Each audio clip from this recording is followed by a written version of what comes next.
자, 오늘은 좀 다른 느낌으로 준비를 해봤습니다. 지금 미국에 있는데 이번에 경기 중에서 또 재밌는 경기들이 많이 있더라고요. 그래서 프리뷰를 안 하고는 넘어가면 안 될 것 같아서 그래서 3경기만 딱 준비해봤습니다. 버팔로, 디트로이트, 피츠버그, 필라델피아, 그리고 그린베이, 시애틀 경기를 이렇게 준비를 해봤는데 어쨌든 이 경기들 프리뷰하고 여기 소식들도 먼저 그러면 짚어보고 넘어가 보도록 하겠습니다. 자, 빌 벨리책 감독이 노스캐롤라이나로 갔어요. 여기가 채플힐이죠. 노스캐 UNC라는 대학인데 여기서 빌 벨리책이 내년부터 5년간 일단 현재 계약 상태는 UNC 감독으로 활약을 하게 됩니다. 지금 계약 상태를 보니까 뭐 이런 세부 내용들이 있는데 5년에 5천만 불 이것만 알고 계시면 될 것 같고, 또 하나 조항은 1년에 1,000만 불이고 3년만 개런티라고 합니다. 그래서 벨리책이 만약에 진짜 못해가지고 갑자기 해고를 당하면 3년 개런티를 받고 나머지는 그냥 뭐 돈을 못 받게 되는 건데, 만약에 정말 잘한다 그러면 뭐 8경기 이기면 이 정도를 더 받고 뭐 15만 불, 12경기를 더 이겼을 때는 35만 불을 더 받고, 마지막에 칼리지 풋볼 플레이오프 랭킹에서 뭐 탑 25, 탑 20, 15, 10 이렇게 하면은 여기까지 올라가면 또 돈을 더 받는다, 이런 얘기까지 나와 있죠. 그래서 빌 벨리책 감독이 뭐 잘할 수 있을지 못할지는 솔직히 여러분 어떻게 생각하세요? 저는 이틀 전까지만 해도 여러분이 빌 벨리책 감독이 칼리지 풋볼 가면 잘할 것 같냐라고 여쭤보셔가지고 제가 무슨 말도 안 되는 소리를 하시냐라는 대답을 했었는데 진짜 같습니다. 예전에 본인 아버지가 UNC에서 런닝백 코치였나 뭐 그렇게 했다고 들었고, 그런 의미에서 이제 그 아버지의 레거시를 좀 잇는 그런 느낌의 계약이 아닌지라는 생각도 들고, 뭐 벨리책 감독이 이번에 인터뷰에서 말한 걸 들어보니까 되게 NFL 준비 심화 과정으로 선수들을 준비시키겠다 이런 얘기를 했더라고요. 그래서 리크루트들, 그러니까 고등학생들이나 아니면은 뭐 편입생들, 트랜스퍼들이 얼마나 벨리책 감독의 말을 믿고 UNC로 오게 될지도 굉장히 궁금합니다. 자, 플레이오프 현황 또 보겠습니다. 네, 오늘 램스가 이겼죠? 샌프란시스코 경기에서. 그 경기 갔다 왔는데 어쨌든 AFC 쪽은 캔자스시티, 버팔로, 피츠버그, 휴스턴, 그리고 볼티모어, LA 차저스, 덴버 이렇게 되고, 또 NFC 쪽은 디트로이트부터 시작해서 필라델피아, 시애틀, 템파베이, 미네소타, 그린베이, 워싱턴 이렇게 있습니다. 이건 뭐 꾸준히 다 똑같은 것 같아요. 템파베이가 애틀랜타를 제치고 이제 올라왔고, 그리고 AFC 쪽은 계속 변화가 없습니다. LA 차저스가 한번 내려갔네요. 캔자스시티한테 지고 5시드에서 6시드로. 자, 이번 주에 그리고 플레이오프 진출 확정이 가능한 팀들 무승부를 제외한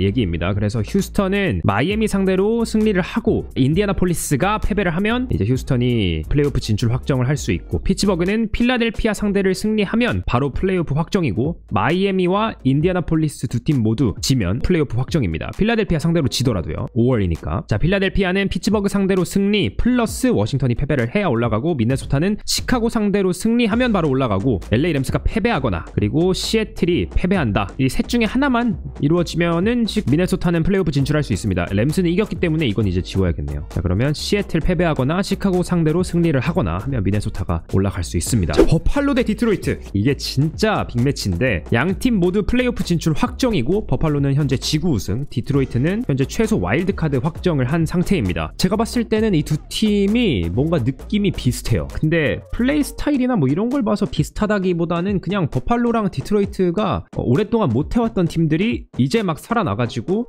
지금 득실차도 그렇고 뭔가 공격력이 1위, 2위를 달리고 있는 부분이 이렇게 있는데, 득점도 1, 2위, 득실차도 1, 2위. 디트로이트는 현재 11연승 중입니다. 구단 역사상 최다이고 단일 시즌 최다 승리를 이미 달성했습니다. 12승. 한 시즌에 근데 13승 이상을 기록한 적이 없어요. 그래서 이번 주에 만약에 버팔로를 상대로 승리를 한다면 또 역사를 새로 쓰게 되는 디트로이트가 되겠습니다. 고포의 특화팀들, 버팔로는 86.7%. 와, 디트로이트가 높을 줄 알았는데 버팔로가 훨씬 더 높습니다. 디트로이트는 68.2%로 공동 6위, 버팔로는 공동 1위고요. 버팔로의 공격 효율이 굉장히 좋죠. 색을 많이 안 당하는 게 정말 중요하고, 조시 앨런 선수가 진짜 잘 피하는 것도 있지만 오라인이 정말 잘 버텨주는 것도 있고요. 턴오버 허용이 7개밖에 없습니다. 이게 바로 2위 기록. 7경기 연속 30점 이상의 득점을 기록을 하고 있고요. 디트로이트도 근데 공격 효율이 만만치 않죠. 진짜 장점밖에 없는 팀들, 이따가 약간의 단점도 얘기를 하겠지만 전체적으로 봤을 때는 정말 장점밖에 없는 팀들인 것 같고, 디트로이트는 공격 효율이 토탈 야드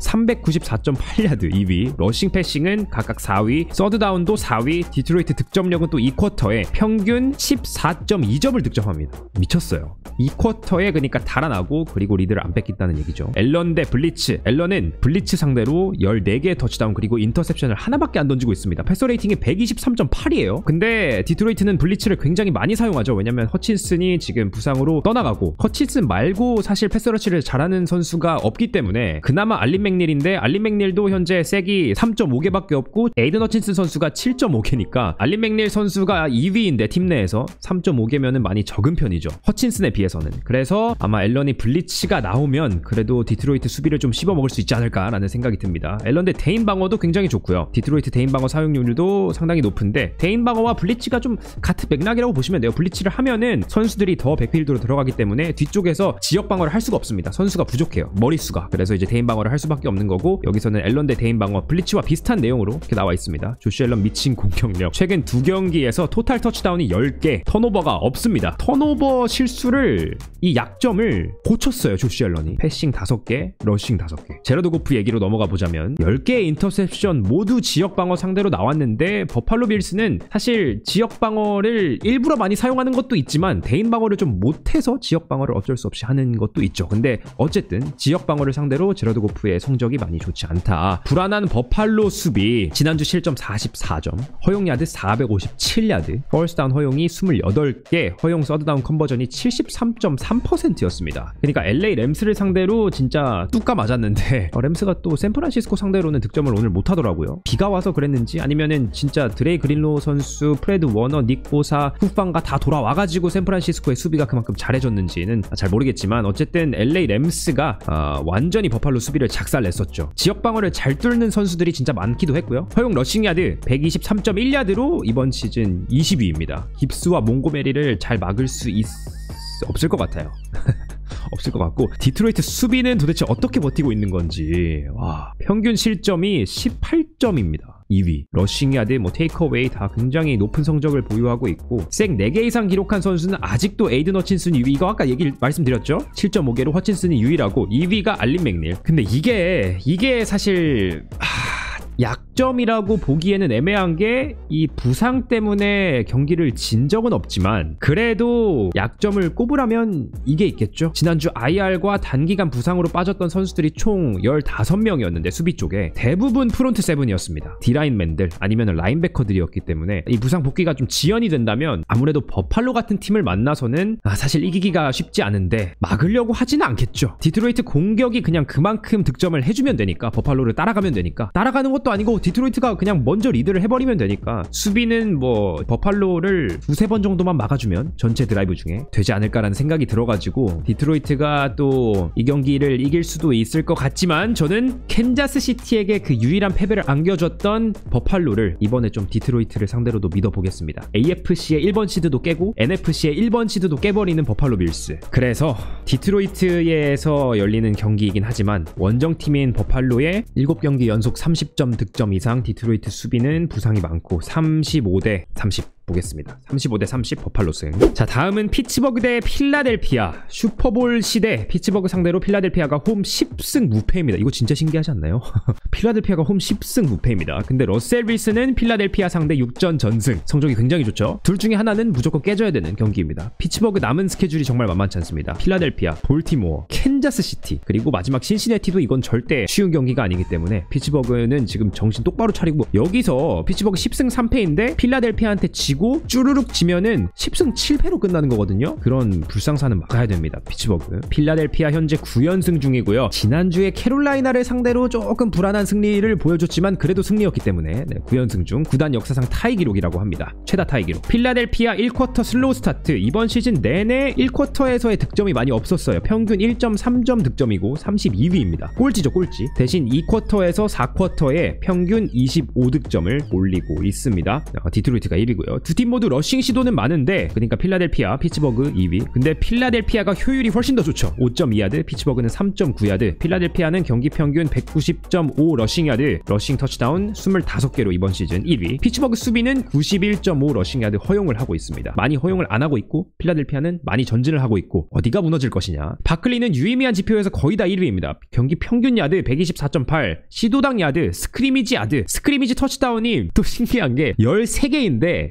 1야드 라인에서 태클 당한 게 11번이라고 합니다. 이거는 제가 팩트 체킹을 해보지는 않았는데 인스타그램에 어디 나와 있어서 제가 기억을 해가지고 지금 적어 놓은 거예요. 제일런 허츠 선수의 투시푸시 터치다운이 11번 다 나왔다고 해요. 그러니까 세이콘 바클리 선수가 조금만 더 전진을 했더라면 뭐 11개가 만약에 정확하지 않더라도 적어도 20개 정도의 러싱 터치다운이 있었을 것 같은데 1야드 라인에서 태클을 당하고 제일런 허츠 선수가 투시푸시로 그 터치다운을 다 가져갑니다. 그래도 세이콘 바클리 선수는 절대 불만을 표하지 않죠. 나는 이기면 된다. AJ 브라운 배워야 돼요.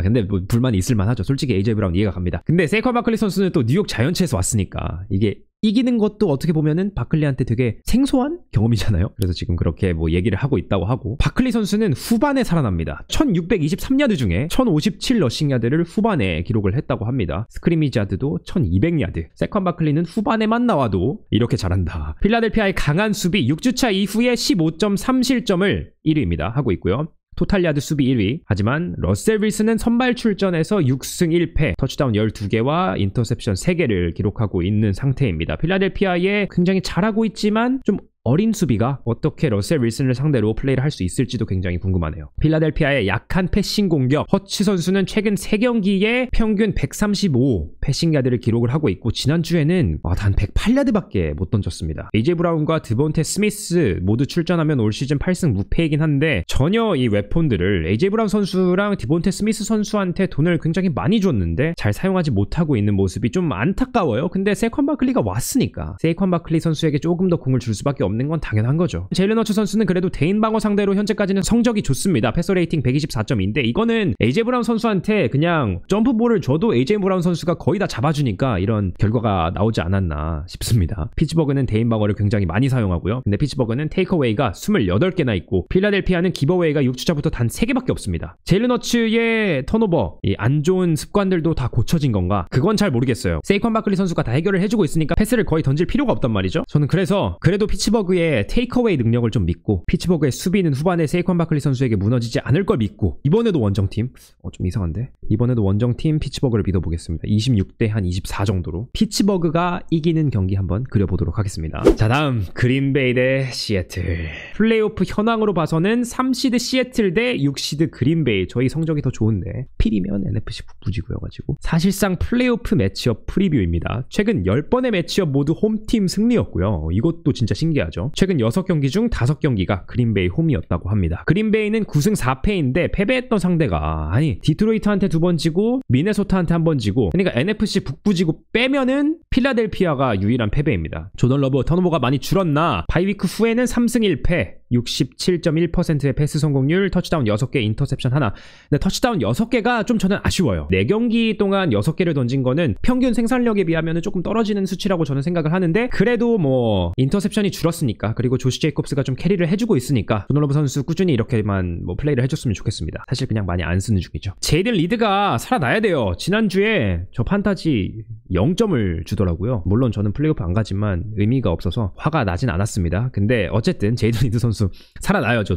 조던 러브가 리드 타겟할 때 패서 레이팅이 151.9니까 좀 살아났으면 좋겠습니다. 그건 개인적인 바람이죠. 크리스찬 왓슨 딥스렛 캐치당 야드가 21.7. 진짜 대단한 딥스렛 플레이메이커로 활약을 해주고 있습니다. 최근에는 시애틀 라인베커진 변화, 이거는 제가 두루뭉술하게 지난주에도 한번 말씀을 드렸던 것 같은데, 원래 타이렐 다슨 선수와 제롬 베이커 선수가 스타팅 라인베커로 1주차에 시작을 했다가 다슨 선수는 방출을 당하고 베이커 선수는 어니스트 존스 선수와 테네시에서 트레이드가 됐죠. 그리고 타이리스 나이트 루키로 알고 있습니다. 이 선수와 같이 어니스트 존스와 뛰고 있는데 상대 플레이당 획득 야드가 이제 5.6야드에서 4.8야드로 많이 줄었고, 조시 제이콥스 선수가 커리어에서 시애틀 상대로 뛰었던 유일한 경기가 2022년도라고 합니다. 성적이 굉장히 좋았는데 이 시애틀의 라인베커진과 어떻게 맞대결을 또 보여줄지도 굉장히 궁금하고, 지난주 완벽한 공격력을 보여준 시애틀, 러싱 야드도 176야드나 있었고 턴오버도 없었고 세커용도 없었고 오라인이 굉장히 잘 뛰었다는 얘기죠. 30득점 시즌 최다였습니다. 이런 공격을 상대로 특히 스미스, 은직바, DK 맥캐프 그리고 타일러 로켓을 상대로 넘버원 코너백 자일 알렉산더가 무조건 돌아와야 되는데, 왜냐면 없을 때랑 있을 때 차이가 심하거든요. 근데 돌아올 수 있을지 아직 미지수인 상태이고, 이 경기는 시애틀이